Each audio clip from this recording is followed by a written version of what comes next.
Yo, what's going on YouTube? So I had someone request I make a video on my workout program and like an update on my back.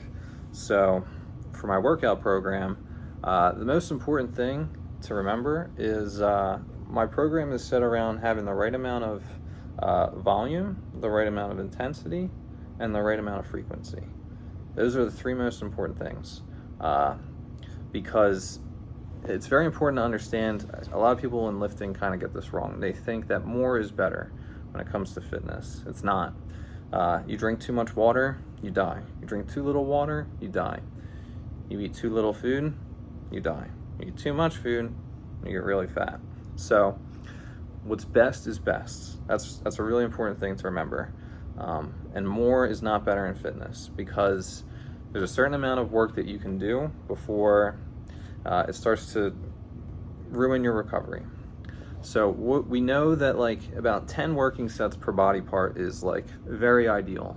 20, there's not a whole lot of gains that are made after that. And then only something like 2 or 3, you're limiting how much you're capable of making. So I set up an upper body bench day, Monday and Thursday. I do 5 sets one day.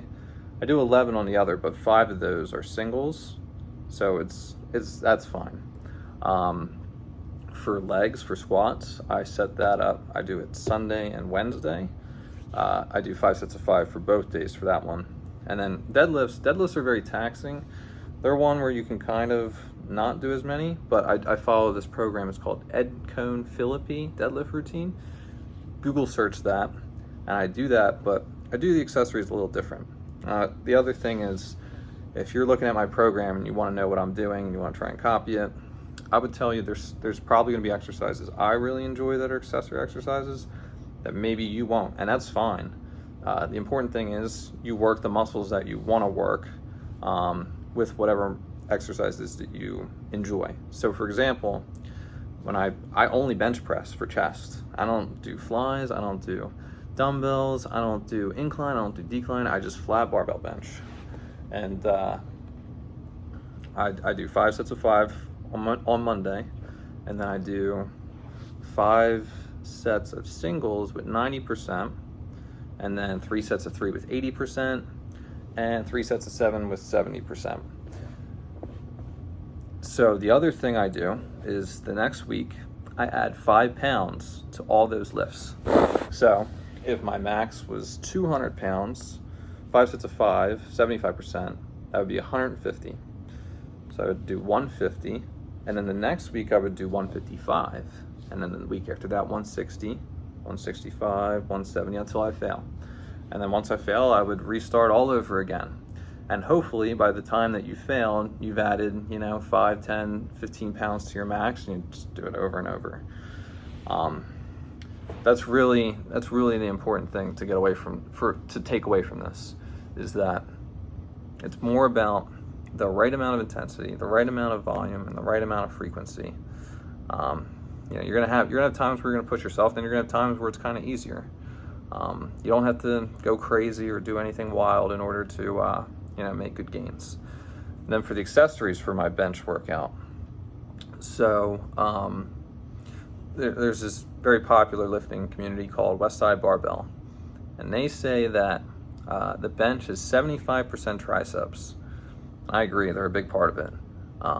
So I really hit 2 different movements for the triceps. One is the long head, the one that's like underneath here. So it works a lot harder when your shoulder is picked up. So overhead extensions are a good thing. So I do a couple sets of those. And then I like to do an extension exercise, or a press, really. So I see a lot of people who do tricep extensions like this. To me, this doesn't really simulate a pressing movement. So the carryover from doing this is going to be less from doing like a tricep press down. So I get a cable and I'll do tricep press downs really hard and really push it. And I actually like to do a little bit more reps for my accessory stuff. I like to go hard on that. And then for shoulders, I mean, you could do Arnold presses. You could just do barbell military press. I personally like to do front raises because I feel like they're a little bit less taxing. I don't have to go, between the bench and the triceps, then doing that. I just think it's a little overkill. And the front raises, if you do them right, my goal is not as strong as humanly possible for like a military press. I don't really care about that. But for this, I care about working the muscles very hard. So the front raises really allow me to work on the mind muscle connection for that. For legs, I make sure I hit hamstrings. So I'll do like hamstring curls, and glute ham raises. I also make sure I'm doing glute exercises as well. I'll do band internal rotation or external rotations. I'll do lateral band walks where I have a band around my ankles and I'm walking, sideways like this. I'll do hip thrusts, like barbell hip thrusts, where I'm sitting down and like extending through my hips. That also has a big carryover to your deadlift as well.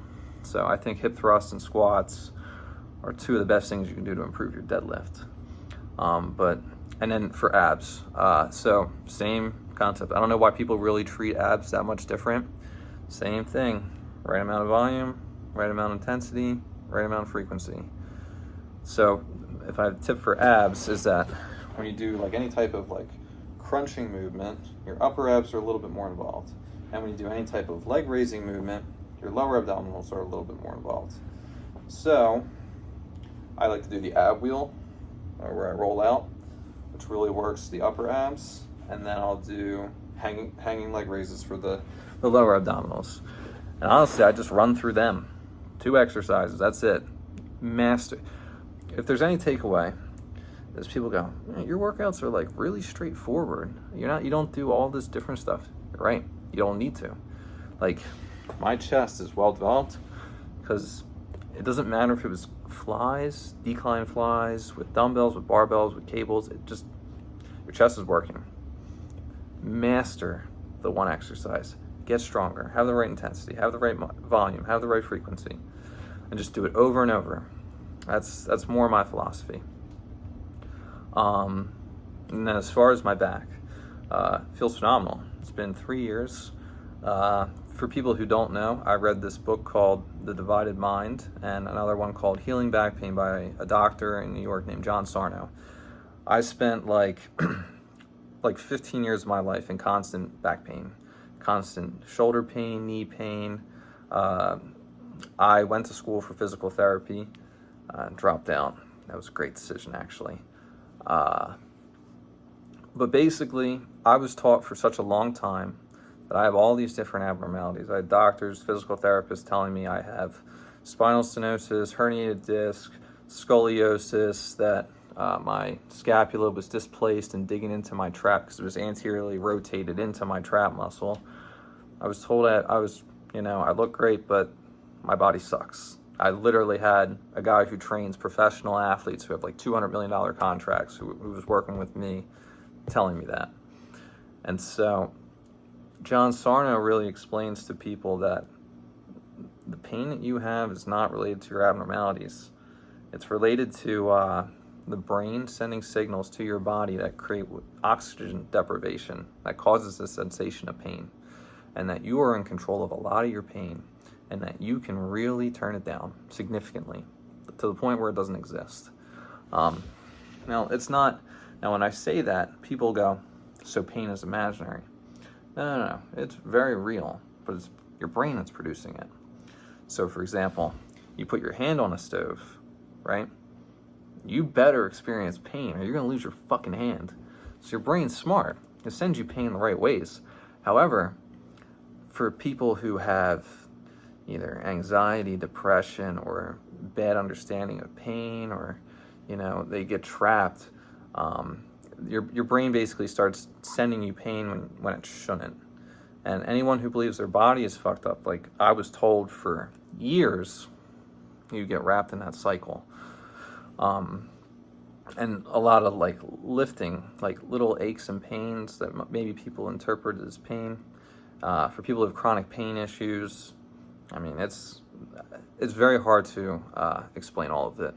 I would so recommend reading those books if you have any type of pain or issues, because it'll change your life fucking forever. So my back feels awesome. It's been 3 years. I deadlift almost 600 pounds. Doctor told me I have spinal stenosis, which is a thinning of my lower spine. I'm doing it fucking beltless. He can go fuck himself. Like, clearly that wasn't the issue. Like, I have spinal stenosis, but it has nothing to do with my back pain. Nothing. It has nothing to do with the strength of my back. So, yeah, anyone who has any other video ideas, please, like, in the comments, let me know. Like, I will make other stuff. If you want to see me run through some of my, like, workouts, like my bench workout, I can record my bench, the accessory exercises I do, like how intense I'm training, stuff like that. I definitely want to make more videos. I'm very thankful for all the people that subscribe to me, and I want to just be, you know, open and transparent and help people get in shape and make some gains. Bye for now, YouTube.